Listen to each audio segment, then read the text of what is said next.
Great Britain and France are preparing to send troops to Ukraine. Germany has a new government following the parliamentary elections. Meanwhile, Donald Trump claims progress in talks to end the war in Ukraine this year. So, what is known about the Britain and France's plan to send troops to Ukraine, and what do the results of the parliamentary elections in Germany mean?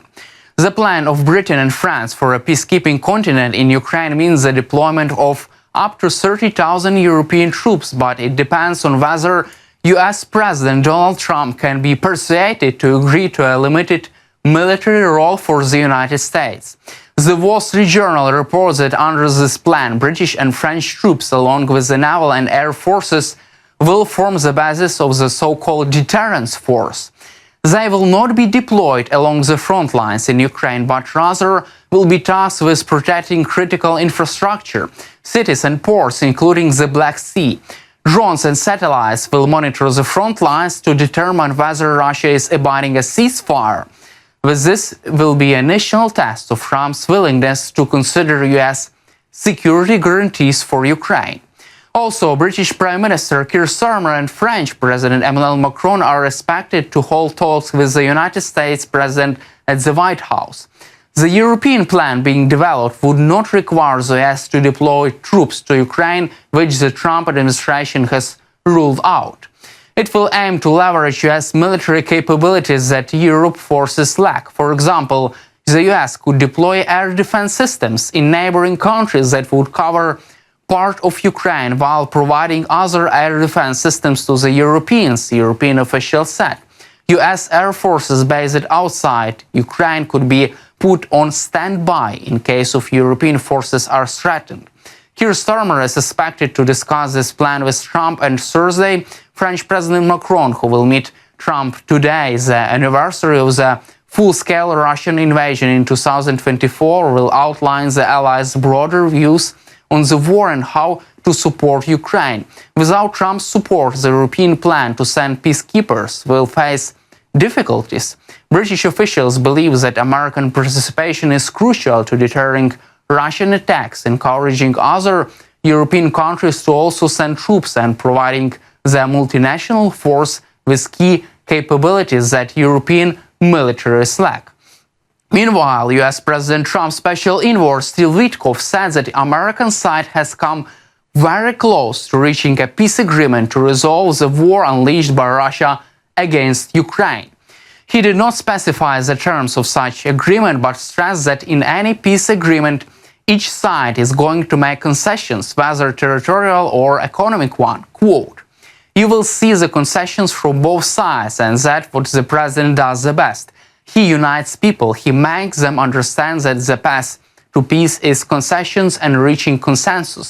And I think you will see a very successful outcome here." According to him, the Istanbul Protocol Agreement could become a landmark for conducting a peace agreement between Russia and Ukraine. Also, he expects Ukraine to sign an agreement on the use of Ukrainian national resources this week.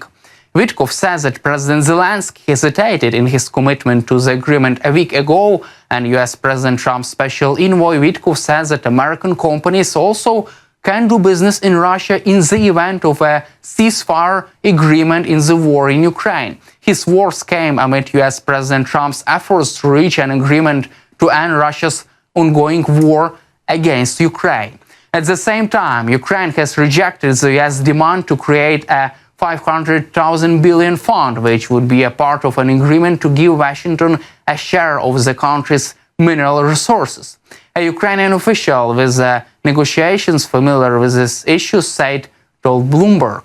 This fund would have to compensate the US for the assistance it provided to combat Russian aggression.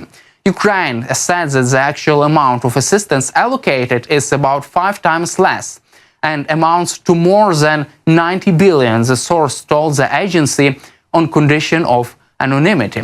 Another person familiar with the negotiations says that parties needed more time to finalize the deal because the current draft proposed by the United States contains some questionable elements and President Zelensky is not ready to approve it. US President Trump is pressuring Zelensky to make the deal. He said on Saturday that the two countries were very close to reaching the agreement. However, U.S. Treasury Secretary Scott Bessent wrote in the Financial Times on Saturday that the deal would see revenues generated by the government in Kyiv from national resources, infrastructure and other assets to go a fund focused on the long-term reconstruction of Ukraine, in which the United States would have economic and managing rights. This would ensure transparency, accountability and corporate governance needed to attract private investment. Quote, "Let's also be clear about what this is not. The US will not take ownership or physical assets in Ukraine, nor it burden Ukraine with more debt." Ukrainian officials discussed a potential mineral deal with US Special Envoy Kit Kellogg during this visit to Kyiv after President Zelensky rejected Washington's claim and offer this month. The lack of US security guarantees and future US military aid remains a stumbling block in the talks, Ukrainian officials said. Meanwhile, the Christian Democratic Union, led by Friedrich Merz, won the snap parliamentary election in Germany, gaining more than 28% of the vote. According to the election commission, votes were counted in all 299 constituencies. In the second place, in the Alternative for Germany, which received more than 20%, the Social Democratic Party of Germany, led by Chancellor Olaf Scholz, came in third with 16%, and the Greens and Left received more than 11% and 8% of the vote, respectively. President of Ukraine Volodymyr Zelensky congratulated Friedrich Merz on his victory in the snap parliamentary elections in Germany. Zelensky noted the clear voice of the voters, which is important for Europe. Quote, "We count on the continuation of our work with Germany to protect lives and bring about real peace in Ukraine, as well as to strengthen Europe. Europe needs to be able to defend itself, develop its industries and achieve the necessary results. Europe needs common successes, and successes will bring Europe more unity."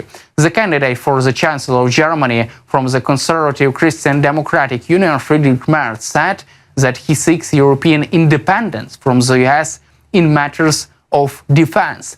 According to the politician, after the statements of US President Trump, it is clear that the new administration is largely indifferent to the fate of Europe.